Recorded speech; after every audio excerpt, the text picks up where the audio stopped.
എനിക്ക് വൃത്തിയാക്കണ്ടായിരുന്നു മേലൊക്കെ. എന്തിന്?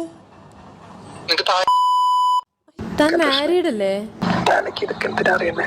നമുക്ക് കുറച്ചാണല്ലോ സമയം സ്പെൻഡ് ചെയ്യാനായിട്ട്. ഒരു 6:37 ഒക്കെ ആകുമ്പോൾ വരാം. തിരക്ക് രാവിലെ വരാൻ മതിയല്ലോ.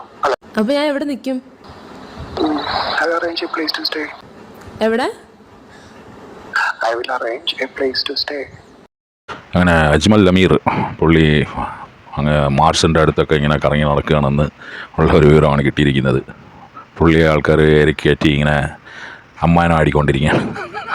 എന്തുവാണെങ്കിലും ഈ ഫോട്ടോയിൽ ഇയാളുടെ ഈ പോസൊക്കെ കാണുമ്പോൾ തന്നെ അറിയാമല്ലോ ഒരു കാമഭ്രാന്തനാണെന്നുള്ളത്. ഇപ്പോൾ മലയാളീസല്ല, നമ്മൾ ഇന്ത്യക്കാരല്ല, ആണുങ്ങൾ ഒരു 90% ആൾക്കാർ ഇതുപോലെയൊക്കെ തന്നെയാണ്.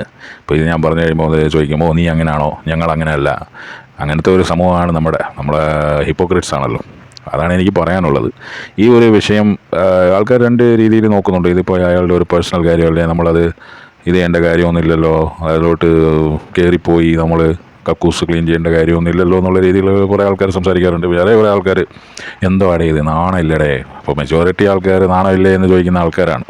നമ്മുടെ സിനിമാ രംഗത്ത് വലിയ വലിയ നടന്മാർക്കെതിരെ വരെ ഓരോ ആരോപണങ്ങളും, തെറ്റായിട്ടുള്ള ആരോപണങ്ങളും ശരിയായിട്ടുള്ള ആരോപണങ്ങളും അങ്ങനെ കംപ്ലയിൻസൊക്കെ വരാറുണ്ട്. അങ്ങനെ ഈ സെക്സ് വിഷയം എന്ന് പറയുന്നത് ഒരു പണ്ട് പോലെയുള്ളൊരു പ്രശ്നമാണ്. അതിൽ ഇയാൾ വീണുപോയി ആ ഒരു പരിപാടിയിൽ. കാരണം ഒരുപാട് സ്ഥലത്തുനിന്ന് ഇങ്ങനെ കട്ട് ഇങ്ങനെ വെള്ളം കുടിക്കുമ്പോഴേ ഒരു സ്ഥലത്ത് ചിലപ്പോൾ അത് ചൂടുവെള്ളമാണെങ്കിൽ അപ്പോൾ തിളച്ച വെള്ളം വായിക്കൂടെ ഇറങ്ങി പോകുന്ന ആ ഒരു ഫീലിംഗ് പുള്ളി ഇപ്പോൾ മനസ്സിലാക്കിക്കൊണ്ടിരിക്കുകയായിരിക്കും. അതാണ് എനിക്ക് പറയാനുള്ളത്. ഇതിനകത്ത് ഞാൻ കണ്ടിട്ട് എൻ്റെ ഒരു അഭിപ്രായം എന്ന് പറഞ്ഞാൽ ആ പെണ്ണ് പുള്ളിയെ ട്രാപ്പിലാക്കിയതാണെന്നാണ് എൻ്റെ ഒരു അഭിപ്രായം. അല്ലെങ്കിൽ പുള്ളി വല്ലതൊക്കെ ചെയ്ത് കാണും, അപ്പോൾ കാശൊക്കെ ചോദിച്ചു കാണും ചിലപ്പം ചെയ്ത് കഴിഞ്ഞപ്പോൾ. ഇവരുടെ ആവശ്യങ്ങളൊക്കെ പറയുമല്ലോ. അപ്പോൾ ആ ഒരു സിറ്റുവേഷൻ വന്നപ്പോൾ ഇയാൾ പോയി പണി നോക്കുമെന്ന് പറഞ്ഞാണ്. അപ്പോൾ ഈ കോള് റെക്കോർഡിങ് സംഭവമൊക്കെ ചെയ്തു വെച്ചതൊക്കെ എടുത്ത് പുറത്തിട്ടതായിരിക്കും. പെണ്ണുങ്ങൾ മൊത്തം മറ്റേ ദൈവത്തിൻ്റെ രൂപമാണ് എന്നൊക്കെ വിശ്വസിക്കുന്ന ആൾക്കാരുള്ള ഒരു സമൂഹമാണ്. പക്ഷേ ഒരുപാട് പെണ്ണുങ്ങൾ കാണിക്കുന്ന പ്രവൃത്തികൾ കാണുമ്പോൾ ഇപ്പോൾ കോടതിക്ക് വരെ ഈ പോക്സോ ഒരു ഫേവറിറ്റിസം ഉണ്ടല്ലോ, പെണ്ണുങ്ങൾക്കെതിരെ വരുന്ന കേസുകളിലൊരു ഫേവറിറ്റിസം ഉള്ളത് കോടതിക്ക് വരെ അതിൽ ഇപ്പോൾ സംശയങ്ങളുണ്ട്. കാരണം ഒരു കേസ് പണ്ടൊക്കെ എന്ന് പറഞ്ഞാൽ ഒരു 10 വർഷം മുമ്പൊക്കെ ഒരു പെണ്ണ് കൊണ്ട് ഒരു കേസ് കൊടുത്തു കഴിഞ്ഞാൽ അത് വലിയ കേസായിരുന്നു.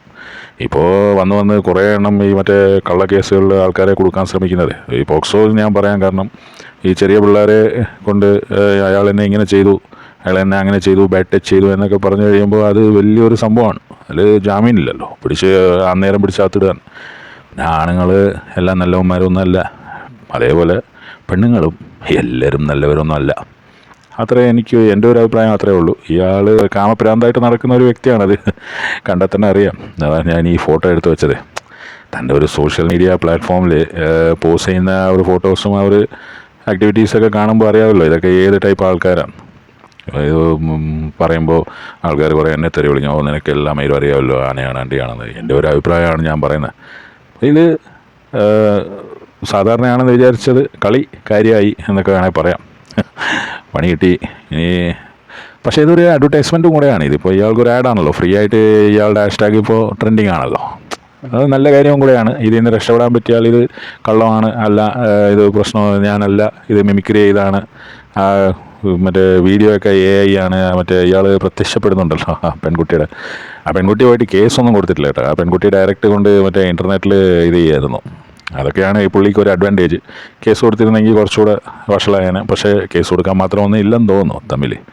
ഒരാളിങ്ങനെയൊക്കെ സംസാരിച്ചു, ഇങ്ങനെയൊക്കെ ഇപ്പോൾ പേഴ്സണലായിട്ട് ഉള്ള കാര്യങ്ങൾ പറയുമ്പോൾ ഇങ്ങനത്തെ രീതിയിലൊക്കെ ആണല്ലോ മിക്ക തെണ്ടികളും സംസാരിക്കുന്നത്. ഇങ്ങനെ കഴപ്പമൂത്ത നടക്കില്ലേ, എവിടെ കൊണ്ട് ചാർത്താമെന്ന് വെച്ച് നടക്കുമ്പോൾ.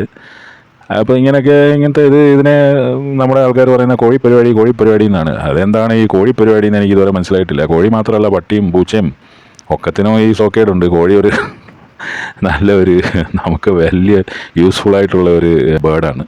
അപ്പോൾ ആ കോഴീനെ വെറുതെ നാണം കെടുത്തല്ലേ എന്നേ എനിക്ക് പറയാനുള്ളൂ. ഇമാതിരി വേട്ടാവളിയന്മാരും ഇമാതിരി പെണ്ണുങ്ങളും ഇമാതിരി ആണുങ്ങളും ഇതൊക്കെ മനുഷ്യന്മാരുടെ ഇടയിലുള്ളതാണ് ഇമാതിരി പരിപാടിയൊക്കെ. അതിപ്പോൾ കോഴി മറ്റേ ഫോൺ വിളിച്ചിട്ട് ആണിനെ കൊണ്ട് കമ്പി പറയിപ്പിച്ചിട്ട് അയ്യോ എന്നെ തൊട്ടു, അയ്യോ എന്നെ അങ്ങനെ നോക്കി, ഞാൻ ഫ്രണ്ടായിട്ടാണ് കണ്ടിരുന്നത്, ഞാനൊരു നല്ലൊരു ഫ്രണ്ടായി നോർമലായിരിക്കും ചാറ്റിങ് എന്നാണ് വിചാരിച്ചത്. എന്താണ് നോർമൽ ചാറ്റിങ്? അയാളുമായിട്ട് ഇയാൾക്ക് എന്താ ബന്ധം? അയാളാരാ? തൻ്റെ ചേട്ടനോ, തൻ്റെ അനിയനോ, തൻ്റെ അച്ഛനോ? ഇങ്ങനെയൊക്കെയാണ് പോലീസുകാർ ചോദിക്കുക. അപ്പോൾ അതൊക്കെയാണ് എനിക്ക് ഓർമ്മ വരുന്നത്. ഇവളെയൊക്കെ ഫുള്ളായിട്ട് സപ്പോർട്ട് ചെയ്യാനും പറ്റില്ല. ഈ പെണ്ണുങ്ങളെ നമുക്ക് ഫുള്ളായിട്ട് ഇത് ഇയാളെ ഏറിക്കയറ്റേണ്ട കാര്യമൊന്നും ഇല്ലെന്നാണ് എൻ്റെ ഒരു അഭിപ്രായം. ഞാൻ ഇയാളെ സപ്പോർട്ട് ചെയ്യല്ല കേട്ടോ. ഇയാൾ കാരണം അമ്മാതിരി പെണ്ണുങ്ങളുണ്ടേ നമ്മുടെ നാട്ടിൽ. അവർക്ക് വേണമെങ്കിൽ അത് മറ്റേ കെച്ചപ്പാണ്, അവർക്ക് വേണ്ടെങ്കിൽ അത് ബ്ലഡാണ്. ആ ഒരു രീതിയിലാണോ കാര്യങ്ങളൊക്കെ മുന്നോട്ട് കൊണ്ടുപോകേണ്ടത്? ആ ഒരു രീതിയിലല്ലല്ലോ. സത്യം എന്ന് പറയുന്ന ഒരു സംഭവമില്ലേ, സത്യമേവ ജയതയാണല്ലോ നമ്മുടെ നാടിൻ്റെ ഏറ്റവും വലിയൊരു സ്ലോഗൻ.